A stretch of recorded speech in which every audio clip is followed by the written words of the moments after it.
l'épisode précédent, les crocodiles et les dinosaures vivaient en relative harmonie.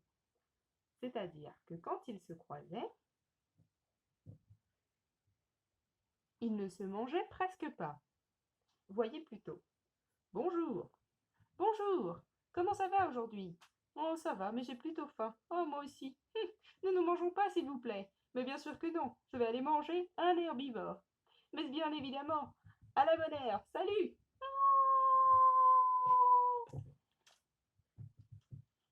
Mais tous les carnivores n'étaient pas aussi civilisés. Voyez plutôt. Oh, je me sens défaillir. J'ai une sorte de maladie appelée la vieillesse. Oh, vite, un repas gratuit. Oui.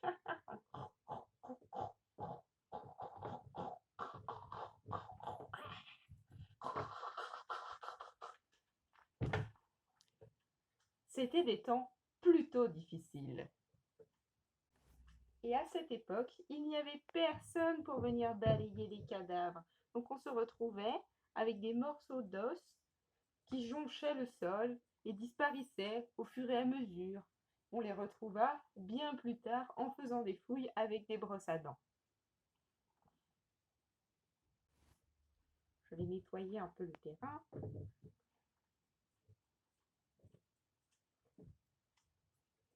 Mais comme toute civilisation prospère, il repoussait vite. Il y avait d'autres dinosaures qui venaient, d'autres crocodiles, d'autres herbivores. Ils font des films, ils s'appellent Dinosaures, et après Jamel Debbouze fait des voix. Et ensuite, ils se font manger par d'autres dinosaures, comme ça. Puis, il y a des dinosaures du service public qui viennent balayer, c'est-à-dire ils viennent manger les os. Ah, délicieux. Vous voyez plutôt. Il est mignon, n'est-ce pas?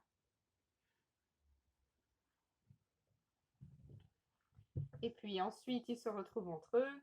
Hop, ils font des bébés. Ils ont des œufs.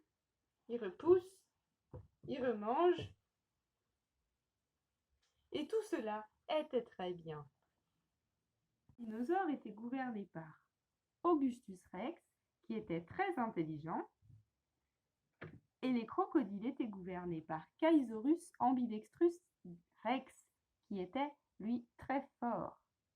Ils étaient respectivement l'ancêtre des dinosaures, comme s'ils étaient frères et sœurs, et l'ancêtre des crocodiles.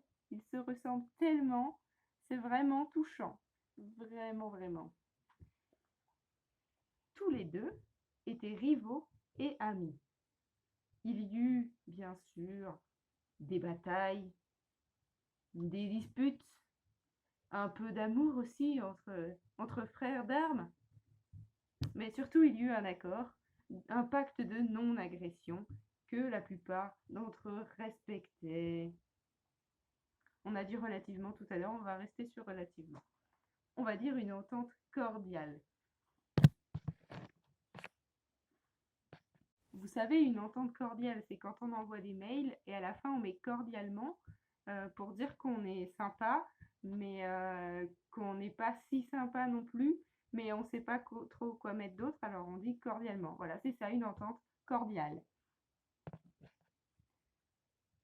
Mais comme les dinosaures n'avaient pas encore inventé les mails, ni les lettres, on va dire qu'ils étaient sur un pacte de non-agression. Augustus Rex tomba amoureux de Cecilia, la demi-sœur d'Ambidextrus Rex. Oh, Augustus, je vois bien comment tu me regardes. Non, je vois bien comment tu me regardes. Non, comment tu me regardes. Oh, aimons-nous en secret derrière la caméra. Et ils s'aimèrent en secret derrière la caméra. Toutefois, Ambidextrus était bien peiné de ne pas trouver souvent sa demi-sœur, car il avait beaucoup de questions à lui poser, comme ça va, tu veux pas faire la cuisine? Va me chercher cet os, s'il te plaît. Et c'était assez pénible, à vrai dire. Mais comme à cette époque, on ne se posait pas les questions de la filiation, de l'inceste et tout ça, Cecilia, c'était un petit peu la demi-sœur d'Ambidextrus, mais c'était aussi un peu sa tante, sa mère et sa cousine. Il faut dire que le changement, à ses yeux, c'était maintenant, et le changement, c'était Augustus Rex. Augustus, tu n'es si pas crocodile, tu es si mignon et intelligent, je t'aime. Moi aussi, je t'aime, Cécilia. Allons nous cacher encore une fois pour vivre notre amour. Oh oui! Caesorus était tellement énervé de ne pas retrouver Cécilia quand il le voulait qu'il commençait à se fâcher contre tout. Il donnait des coups de pied aux dinosaures, aux cailloux, il pestait et se remit à attaquer les carnivores en plus des herbivores. Ah, je suis pas content! Où es-tu? Où es-tu? Ah, ça m'énerve! Ah! Ah! Tout cela mettait à mal le pacte de non-agression. Alors, un jour, Augustus Rex, l'air de rien, vint le voir pour lui dire « Mais enfin, que se passe-t-il? Tu dégommes un petit peu mes troupes, là, ça va pas ?»« Je suis super énervé car je ne trouve pas Cecilia et je voudrais lui faire dire des choses et t'as pas besoin de savoir. » Je vois. Eh bien, il se trouve qu'elle est partie faire... Enfin, moi, je ne sais pas. Mais on m'a dit qu'elle était partie en voyage parce que elle avait quelque chose à faire à propos d'une cascade et qu'elle devait aller chercher des choses à manger. Ambidextrus n'était pas très très malin. Mais il sentait quand même qu'il y avait un double discours parmi ces mots pas si bien agencés par Augustus Rex. Il se mit tout de même à la chercher. Cecilia! Cecilia! Afin d'échapper à la situation, c'est-à-dire ambidextrus, et d'avoir pour elle quelques minutes de tranquillité, Cecilia se réfugiait souvent dans la jungle. Augustus la retrouvait dans la jungle, et ils parlaient pendant des heures de leur amour et de leurs problèmes de mâchoire qui claque, clac clac clac, car c'est un problème connu à la fois des dinosaures, des dragons et des crocodiles.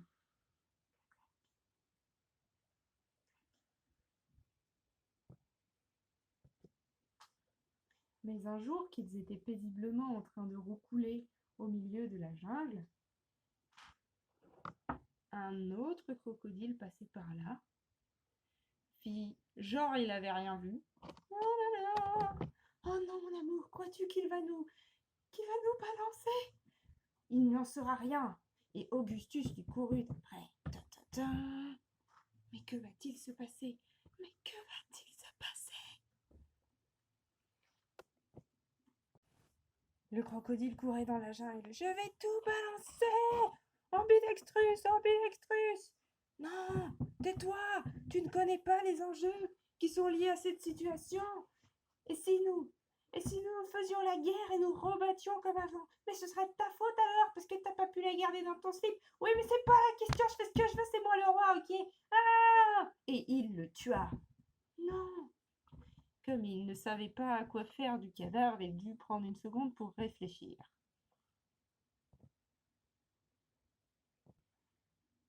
Et cette seconde écoulée était de trop, car Ambidextrus surgit. Il avait assisté à toute la scène, car en fait il se doutait bien de quelque chose et les avait espionnés depuis le début. Tu m'as trahi, mon frère. Quoi? Je ne savais pas que tu éprouvais de tels sentiments pour moi. Mais si, tu es bien mon frère d'armes, mais tu m'as trahi en couchant avec ma sœur. Mais c'est aussi ta sœur. Attends, je comprends plus rien à cette histoire. Moi non plus, mais je comprends que je suis triste et malheureux et déçu. Mais moi aussi je suis triste, malheureux et déçu, car tu devrais accepter mes sentiments et te réjouir pour nous si je suis ton frère. Oui, c'est vrai. Alors peut-être que nous devrions pas nous battre et réfléchir à faire des actions justes et correctes afin de respecter tous les êtres vivants, ceux que l'on fréquente et ceux que l'on ne veut pas fréquenter et qui veulent nous balancer parce que juste par loyauté, je suppose. Touché par les propos de son frère, il réfléchit un moment à sa proposition. Augustus, ce que tu dis est juste, Il est vrai que nous pourrions respecter le souhait de notre entourage et de notre famille. Oui, c'est vrai, et puis nous ne sommes pas obligés de tout résoudre par le meurtre. Oui, mais tu viens juste de résoudre un problème par le meurtre, mettant fin par conséquent à l'accord que tu avais toi-même rédigé. Oui, ce n'est pas tout à fait faux. Et puis cette histoire n'aurait pas d'intérêt s'il n'y avait pas une grosse bataille à la fin. Hmm. Face à ces arguments implacables, Augustus n'eut qu'à se résoudre et se battait contre son frère adoré qu'il détestait un petit peu aussi. Ah, mais il n'avait aucune chance, car même s'il était le plus intelligent, Ambidextrus était quand même le plus fort. Lorsque Cecilia arriva, il était trop tard. Augustus, mon amour! Non! Mais qu'as-tu fait, frère, cousin, oncle? Et elle se jeta à sa gorge sauvagement et le tua d'un seul coup. Et maintenant, que vais-je devenir?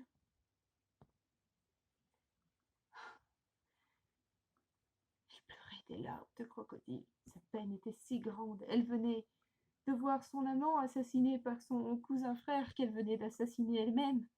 Tout ça pour une sombre histoire de cul. Ravalant ses larmes, elle disparut dans la jungle, en laissant les preuves derrière elle, car elle espérait qu'on pense qu'ils s'étaient entretués, ce qui était pas tout à fait faux. Quelques jours plus tard, la vie avait repris son cours dans la vallée des dinosaures. Piou! Piou! Et c'est à peu près tout ce qu'il y a à rajouter, puisque c'est en ça que consiste une vie de dinosaure. Fin.